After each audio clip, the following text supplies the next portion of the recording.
ಬಿಜೆಪಿಯ ಬಣಬಡಿದಾಟಕ್ಕೆ ಸಂಬಂಧಿಸಿದ ಇಂಟ್ರೆಸ್ಟಿಂಗ್ ಬೆಳವಣಿಗೆಯೊಂದು ನಡೆದಿದೆ ಅಂತ ಹೇಳ್ತಾ ಇದ್ದೆ ನಾನು. ಎಸ್, ಬಸನಗೌಡ ಪಾಟೀಲ್ ಯತ್ನಾಳರಿಗೆ ಶಿಸ್ತು ಸಮಿತಿ ನೋಟಿಸ್ ಕೊಟ್ಟಿತ್ತು. ಆ ವಿಷಯ ನಿಮಗೆ ಗೊತ್ತು. ಈಗ ವಿಜಯೇಂದ್ರ ಬಣದವರಿಗೂ ನೋಟಿಸ್.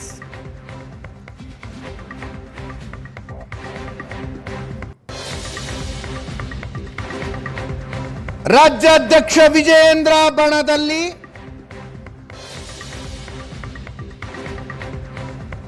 ನೇತೃತ್ವ ವಹಿಸಿಕೊಂಡು ಸಭೆಗಳ ಮೇಲೆ ಸಭೆಗಳನ್ನು ಸಂಘಟಿಸ್ತಾ ಇದ್ದ ನಾಯಕರುಗಳಿಗೆ ನೋಟಿಸ್.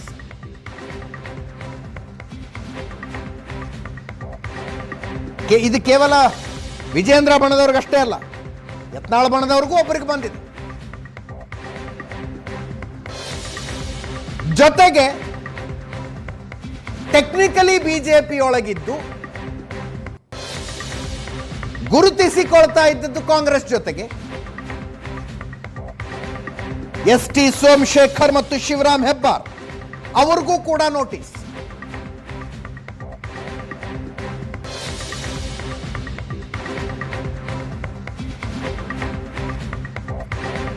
ವಿಜಯೇಂದ್ರ ಬಣದ ಕಟ್ಟಾ ಸುಬ್ರಹ್ಮಣ್ಯ ನಾಯ್ಡು ಮತ್ತು ಎಂಪಿ ರೇಣುಕಾಚಾರ್ಯರಿಗೆ, ಯತ್ನಾಳ್ ಬಣದ BP ಹರೀಶ್ಗೆ show cause notice.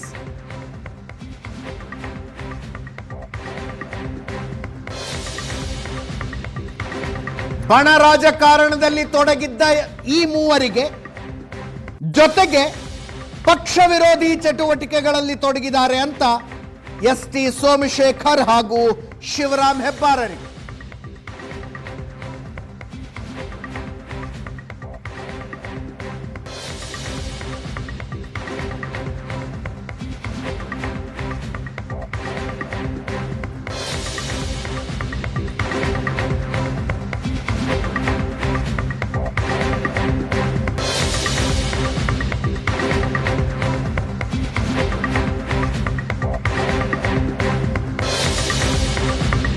Your unwarranted comments on the party's internal affairs in public forums are in clear contravention of the discipline code as enshrined in the Bharatiya Janata Party constitution and rules. Going public on organizational matters amount to the breach of party discipline as enshrined in article so and so, breach of discipline section so and so. Please show cause as to why the party should not take disciplinary action against you. Your explanation should reach the undersigned within 72 hours from the receipt of this notice. 72 ಗಂಟೆಗಳಲ್ಲಿ ಉತ್ತರ ಕೊಡಿ. Please note that in the event of non-receipt of your explanation within the time stipulated herein, the Central Disciplinary Committee may assume that you have nothing to say and it may proceed to take a final view in the matter. Sahi Om Pathak, Member Secretary, Central Disciplinary Committee. ಇದು ಕೊಡಲಾಗಿರುವ notice.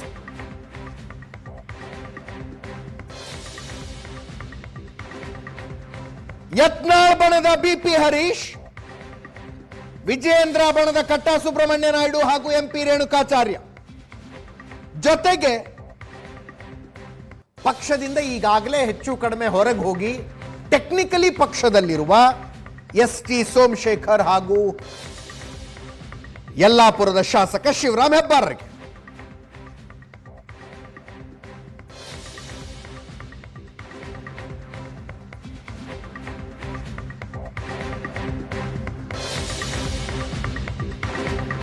Asianet ಸುವರ್ಣ news ನ political exclusive. ರಾಜ್ಯ BJP ಬಣ ಬಡಿದಾಟಕ್ಕೆ ಸಂಬಂಧಿಸಿದ ದೊಡ್ಡ ಸುದ್ದಿಯೊಂದು break ಆಗ್ತಾ ಇದೆ ಇವತ್ತಿನ news hour.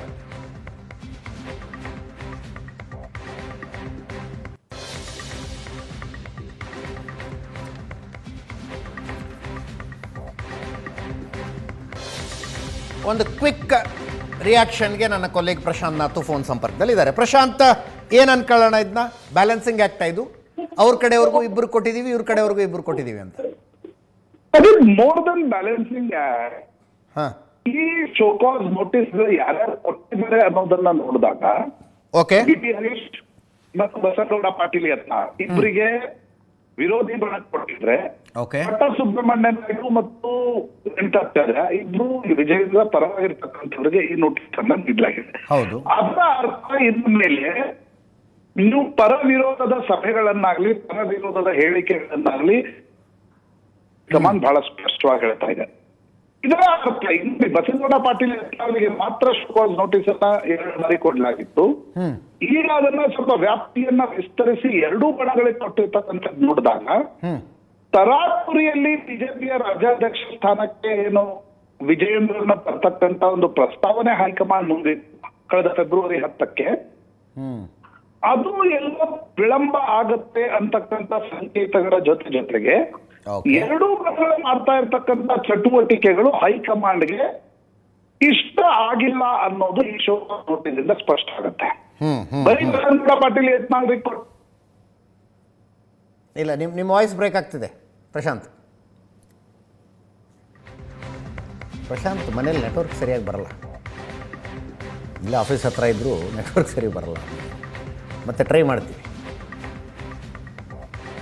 ಎರಡೂ ಬಣದವರಿಗೆ ನೋಟಿಸ್ಗಳು ತಲುಪಿದಾವೆ. ಇದರ ಅರ್ಥ ಏನು ಅಂತ ಕೇಳ್ತಾ ಇದ್ವಿ. ಇದರ ಅರ್ಥ BJP ರಾಜ್ಯಾಧ್ಯಕ್ಷರ ಆಯ್ಕೆ ಇನ್ನಷ್ಟು ಮುಂದೆ ಹೋಗುತ್ತೆ, ಇದು ಬೇಗ ಮುಗಿಯೋದಲ್ಲ ಅಂತ. ಪ್ರಶಾಂತ್ ನಾಥ್ ಅವರ ರೀಡಿಂಗ್. ಕಟ್ಟಾ ಸುಬ್ರಹ್ಮಣ್ಯ ನಾಯ್ಡು ಮತ್ತು ರೇಣುಕಾಚಾರ್ಯ, ಸದ್ಯ ರೇಣುಕಾಚಾರ್ಯರಿಗೊಂದು ಫೋನ್ ಟ್ರೈ ಮಾಡಿ. ಕಟ್ಟಾ ಸುಬ್ರಹ್ಮಣ್ಯ ನಾಯ್ಡು ಮತ್ತು ರೇಣುಕಾಚಾರ್ಯ ವಿಜೇಂದ್ರ ಬಣದಿಂದ ನೋಟಿಸ್ ಪಡೆದಿದ್ದಾರೆ. ಈಗಷ್ಟೇ ಏಷ್ಯಾನೆಟ್ ಸುವರ್ಣ ನ್ಯೂಸ್ ಸ್ಕ್ರೀನ್ ಮೇಲೆ ಅದನ್ನು ನೋಡು. ಯತ್ನಾಳ್ ಬಣದಲ್ಲಿ ಪ್ರಬಲವಾಗಿ ಗುರುತಿಸಿಕೊಂಡಿದ್ದ ಹರಿಹರದ ಶಾಸಕ BP ಹರೀಶ್ ಅವ್ರಿಗೂ ಕೂಡ ನೋಟಿಸ್. ST ಸೋಮಶೇಖರ್, ಶಿವರಾಮ್ ಹೆಬ್ಬಾರದ ಬೇರೆ ಲೆಕ್ಕ, ಬಣ ಬಡಿದಾಟಕ್ಕೂ ಅದಕ್ಕೂ ಸಂಬಂಧ ಇಲ್ಲ. ಎಸ್ ಪ್ರಶಾಂತ್ ಮತ್ತೊಮ್ಮೆ ಜಾಯ್ನ್ ಆಗಿದ್ದಾರೆ. ಎಸ್ ಪ್ರಶಾಂತ್, ಸೊ ರಾಜ್ಯಾಧ್ಯಕ್ಷರ ಆಯ್ಕೆ ಇನ್ನಷ್ಟು ಮುಂದೆ ಹೋಗುತ್ತಂಗಿದ್ರೆ ಬಹುತೇಕ ಈಗ ನೋಡಿ, ಕೇರಳದ ಅಧ್ಯಕ್ಷರ ಆಯ್ಕೆನಿಂದ ನಡೀತು. ಕರ್ನಾಟಕದ ಅಧ್ಯಕ್ಷರ ಆಯ್ಕೆ ಕೂಡ ಬಹಳ ಪ್ರಮುಖವಾಗಿರ್ತಕ್ಕಂಥ ಸಂಗತಿ. ಮೊದಲು ಹೇಳಲಾಗ್ತಾ ಇತ್ತು ಇದನ್ನೇ ರಾಟಿಫೈ ಮಾಡ್ಲಾಗತ್ತೆ ಅಂತ. ಬಟ್ ತೆಗೆಯುವ ಪ್ರಸ್ತಾವನೆ ಕೂಡ ಹೈಕಮಾಂಡ್ ನ ಮೂಲಗಳು ಖಚಿತಪಡಿಸ್ತಾ ಇಲ್ಲ. ಓಕೆ, ಇದೇ ವ್ಯವಸ್ಥೆಯನ್ನ ಇನ್ನೂ ಕೆಲ ತಿಂಗಳ ಕಾಲ ಮುಂದುವರಿಲಿ, ನಂತರ ನೋಡೋಣ ಅಂತಕ್ಕಂಥ ತೀರ್ಮಾನಕ್ಕೆ ಏನಾದ್ರೂ ಹೈಕಮಾಂಡ್ ಬಂತ. ಹೀಗಾಗಿ ಎರಡೂ ಬಣಗಳಿಗೆ ಶೋಕಾಸ್ ನೋಟ್. ಈಗ ನೋಡಿ, ಯಾವಾಗ ಯತ್ನಾಳ್ರಿಗೆ ನೋಟಿಸ್ ಕೊಡ್ಲಾಗಿತ್ತು ವಿಜಯೇಂದ್ರ ಕಾನ್ಫಿಡೆಂಟ್ ಅಲ್ಲಿದ್ರು. ಆದ್ರೆ ಡಾಕ್ಟರ್ ಸುಧಾಕರ್ ವಿರೋಧದ ನಂತರ ಚಿಕ್ಕಬಳ್ಳಾಪುರದ ಜಿಲ್ಲಾಧ್ಯಕ್ಷರ ಆಯ್ಕೆಯನ್ನ ಏನ ಹೈಕಮಾಂಡ್ ತಡೆ ಹಿಡಿತು. ಆಗ ನಿಶ್ಚಿತವಾಗಿ ಸುಧಾಕರ್ ಒಂದ್ ಹೆಜ್ಜೆ ಮುಂದಿಟ್ಟಂಗಾಯ್ತು. ಕರೆಕ್ಟ್. ಈಗ ಯತ್ನಾಳ್ರ ಶೋಕಾಸ್ ನೋಟಿಸ್ ಹಾಗೆ ಇದೆ, 72 ಗಂಟೆಗಳಂತ ಅಲ್ಲೂ ಹೇಳಲಾಗಿತ್ತು. ನಂತರ ಕೂಡ ಅವ್ರು ಮಾತಾಡ್ತಾನೆ ಇದ್ದಾರೆ.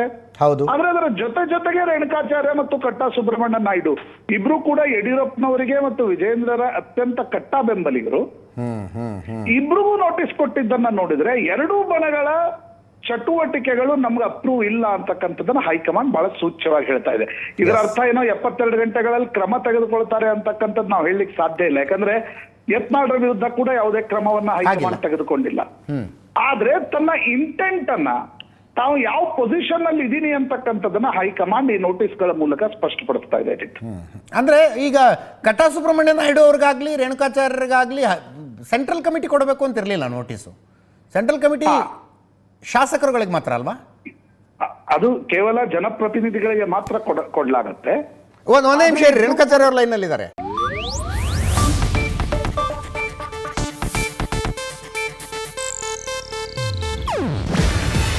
ಇದು ಏಷ್ಯಾನೆಟ್ ನ್ಯೂಸ್ ನೆಟ್ವರ್ಕ್ ಪ್ರಸ್ತುತಿ.